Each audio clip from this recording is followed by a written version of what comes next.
Hello students, welcome to the day 8 of our revision series. तो आज की video में हम स्टार्ट करेंगे हमारा मार्केट इक्विलिब्रियम का चैप्टर, जो मोस्ट ऑफ द बच्चों को काफ़ी डिफिकल्ट लगता है। काफ़ी बच्चे इसको छोड़ के जाते हैं एग्जाम के लिए। तो अगर आप मेरे साथ इस चैप्टर को अच्छे से समझेंगे, आई विल डेफिनेटली श्योर कि आपको ये चैप्टर कभी भी मुश्किल नहीं लगेगा। तो चलिए बिना टाइम वेस्ट करे इसे हम स्टार्ट करते हैं। इक्विलिब्रियम होता क्या है? ठीक है, इक्विलिब्रियम वो सिचुएशन है जहां पे market demand is equal to our market supply. ठीक है जी, मीन्स जहां पे डिमांड कर्व मीन्स ऐसे, जहां पे demand curve and supply curve एक दूसरे को कट करते हैं, वो सिचुएशन को हम क्या बोलते हैं? हमारी इक्विलिब्रियम की सिचुएशन। ठीक है, अब इस चैप्टर को स्टार्ट करने से पहले आप अपने साथ नोटबुक एंड अपना पेन या पेंसिल्स यूज करें, मेरे साथ लेके बैठे कि साथ साथ आप अपने डायग्राम्स ड्रॉ करते जाना। ठीक है, ये तो मार्केट इक्विलिब्रियम है। सबसे पहले आपको ये पता होना चाहिए कि डिमांड कर्व कैसे बनता है। डिमांड कर्व ऐसे बनता है, ठीक है, क्योंकि डिमांड कर्व की स्लोपिंग क्या होती है? नेगेटिव होती है। अगर आप डिमांड को इंक्रीज करना चाहते हैं तो डिमांड कर्व आगे की तरफ जाता है, D1 D1।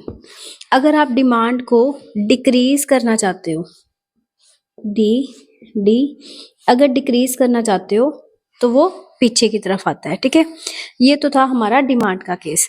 नेक्स्ट हम देखते हैं कि सप्लाई हमारी इंक्रीज कैसे होती है एंड डिक्रीज कैसे होती है।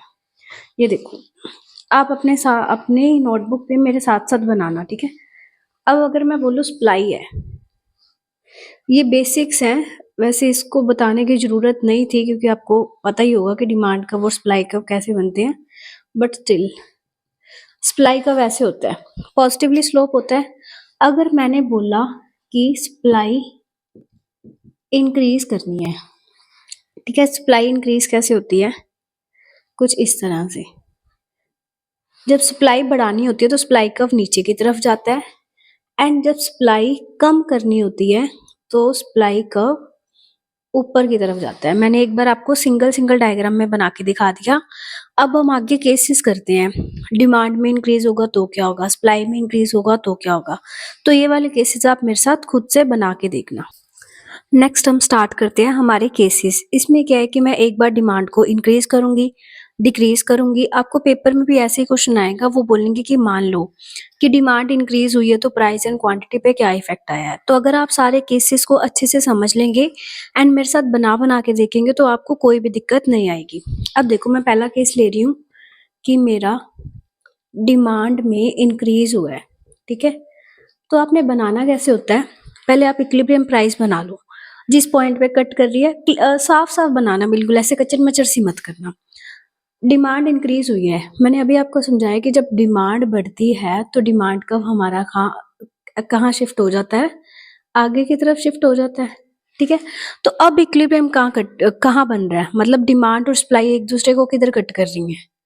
इस पॉइंट पे कट कर रही है ना। तो विच मीन्स इफेक्ट क्या पड़ा है कि जब डिमांड इंक्रीज होगी तो हमारा प्राइस भी इंक्रीज हो गया एंड हमारी क्वांटिटी भी इंक्रीज होगी। आपने पेपर में ऐसे ही बना के आना है।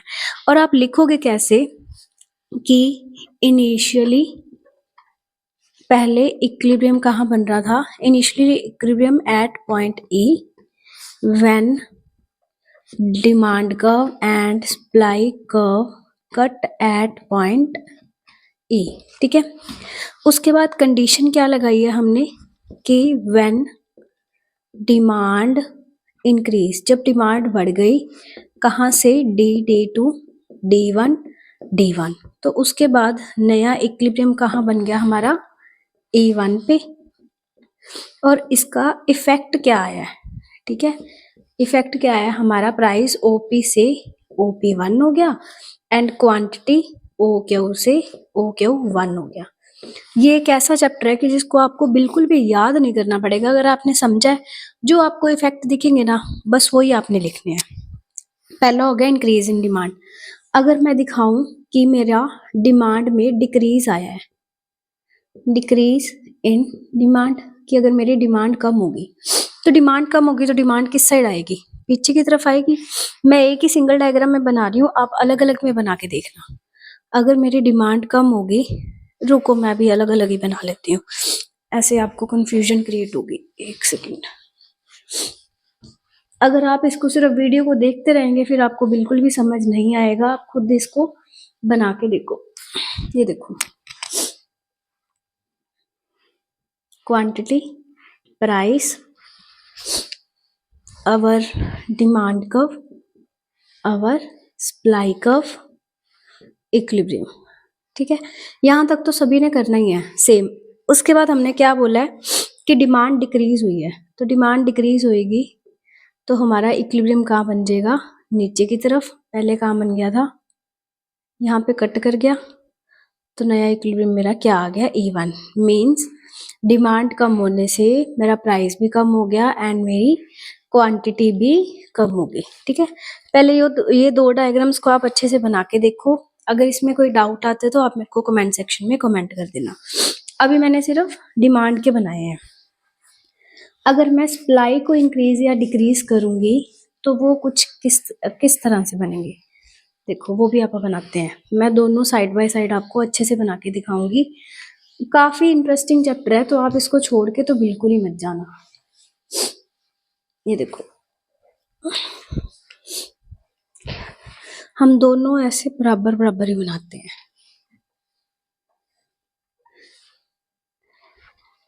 क्वांटिटी, प्राइस, क्वांटिटी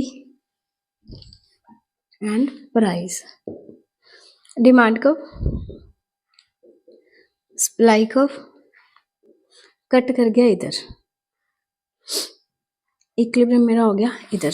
ठीक है, मैंने अब क्या बोला है, ये वाले केस में मैं सप्लाई को इंक्रीज करके दिखा रही हूँ।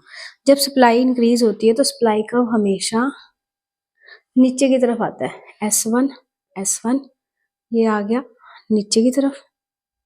अब आप खुद देखो कि जब सप्लाई इंक्रीज हुई तो हमारा इक्विलिब्रियम कहाँ बन रहा है, पॉइंट E1 पर, और उससे क्या है कि हमारा प्राइस कम हो गया एंड मेरी क्वांटिटी पहले से इंक्रीज होगी।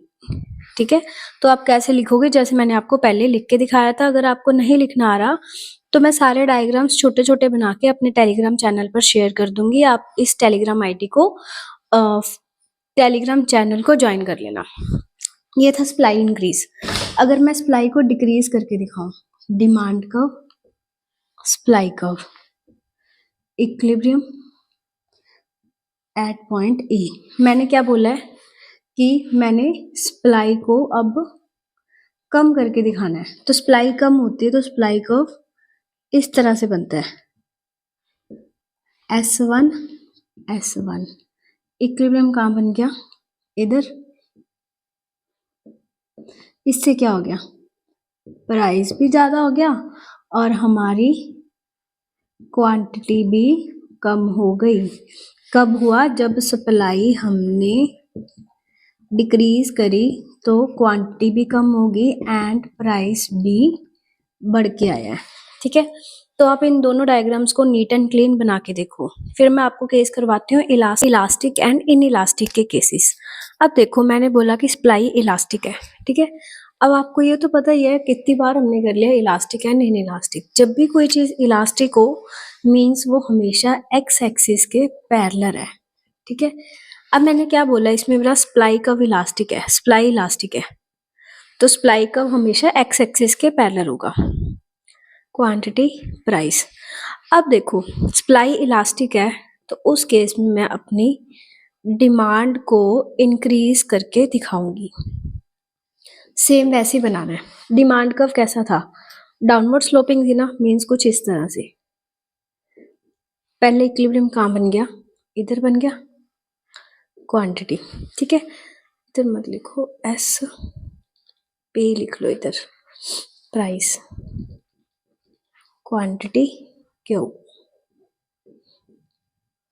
अब देखो, मैंने बोला कि मेरी डिमांड बढ़ेगी तो डिमांड का ऑब्वियसली आगे की तरफ चल जाएगा, D1 D1, कट कहाँ कर गया, इधर, A1। अब आप खुद देखो कि व्हेन सप्लाई इज इलास्टिक, अगर सप्लाई इलास्टिक है तब जब डिमांड कर्व DD2 D1 हो गया तो फिर भी उसके प्राइस में कोई इफेक्ट नहीं आया, सिर्फ क्वांटिटी इंक्रीज होके आ गई।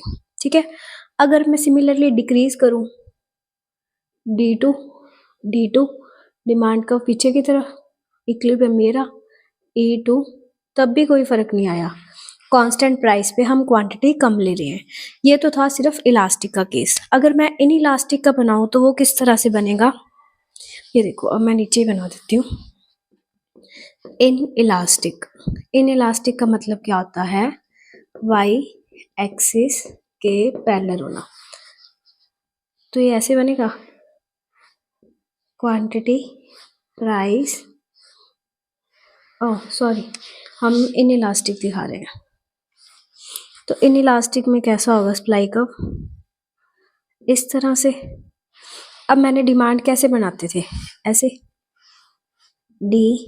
डी इक्विलिब्रियम बन गया मेरा इधर।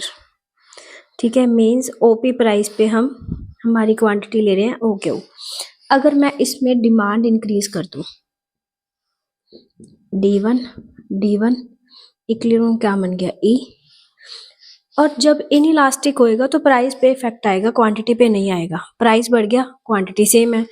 अगर मैं डिमांड डिक्रीज कर दूं तब क्या आएगा, क्वांटिटी सेम है बट प्राइस कम हो गया। तो इसके दो डायग्राम अलग, इसके दो डायग्राम अलग।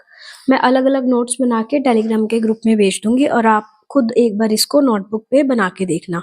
जैसे आपा ने सप्लाई का भी इलास्टिक इन इलास्टिक कर लिया, वैसे डिमांड का भी इलास्टिक इन इलास्टिक करके लास्ट में आपके टॉपिक है साइमल्टेनियस इंक्रीज डिक्रीज वाला।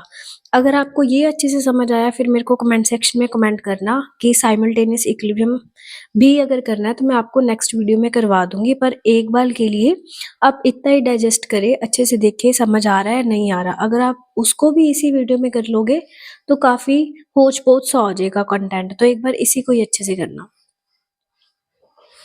मेरी डिमांड इलास्टिक है। अब अगर डिमांड इलास्टिक है तो डिमांड कर्व क्या हो जाएगा, एक्स एक्सिस के पैरेलल। अब मैंने क्या बोला कि सप्लाई में इंक्रीज करो, डिमांड कर्व तो ये बन गया। अब सप्लाई कर्व कैसे बनता था, ऐसे सप्लाई कम डिक्रीज, सप्लाई इंक्रीज करनी है तो इंक्रीज होगी तो वो क्या आएगा, नीचे की तरफ आ जाएगा, S1 ये इक्विलिब्रियम पुराना था, ये इक्विलिब्रियम नया हो गया। तो इफेक्ट क्या पड़ा है कि जब डिमांड इलास्टिक है तो सेम प्राइस पे हमारी क्वांटिटी इंक्रीज होगी। अगर आप सप्लाई को कम करना चाहते हो, S2 E2, तो इस पे क्या आ गया, सेम प्राइस पे क्वांटिटी कम होगी। जब तक आप इसको खुद अपने हाथ से नहीं बनाओगे तब तक तो आपको ऐसे लगेगा कि मैम आज पता नहीं क्या ही कर रहे हैं, कौन सा टॉपिक करवा रहे हो जो समझ नहीं आ रहा। अगर आप मेरे साथ साथ बना के देखोगे तो आई एम डैम श्योर कि आपको ये कंटेंट, ये टॉपिक बहुत ज़्यादा अच्छे से समझ आएगा। अगर मैं बोलूँ कि मेरी डिमांड इन इलास्टिक है, इन इलास्टिक में क्या आएगा, डिमांड का मेरा वाई एक्सिस के पैरेलल हो जाएगा। अब ये दो केसेस हैं, एक बार सप्लाई इंक्रीज, एक बार सप्लाई डिक्रीज। आपके लिए होमवर्क है, आप खुद से करके देखना। ये सारे डायग्राम्स बनाना, वैसे तो मैं शाम तक I will try my best कि मैं इसके छोटे छोटे टॉपिक्स के, मतलब इस चैप्टर के नोट्स टेलीग्राम चैनल पे शेयर कर दूंगी। पहले आप खुद बनाना, फिर उसकी एक्सप्लेनेशन देखना कि पेपर में अटेम्प्ट कैसे करना है, और आपको पेपर में क्वेश्चन किस तरह से पूछेंगे वो भी मैं इसी टेलीग्राम चैनल में शेयर कर दूंगी। तो अगर आपको ये वीडियो हेल्पफुल लगी तो please like comment and share my channel, support my channel. मैं आपके लिए काफ़ी मेहनत कर रही हूँ एंड आपका 5 से 6 वीडियोस में और माइक्रो इकोनॉमिक सारी कवर हो जाएगी, देन हम अपना मैक्रो इकोनॉमिक स्टार्ट करेंगे। तो चलिए मिलते हैं नेक्स्ट वीडियो में, तब तक के लिए please like comment and share, keep learning and keep sharing.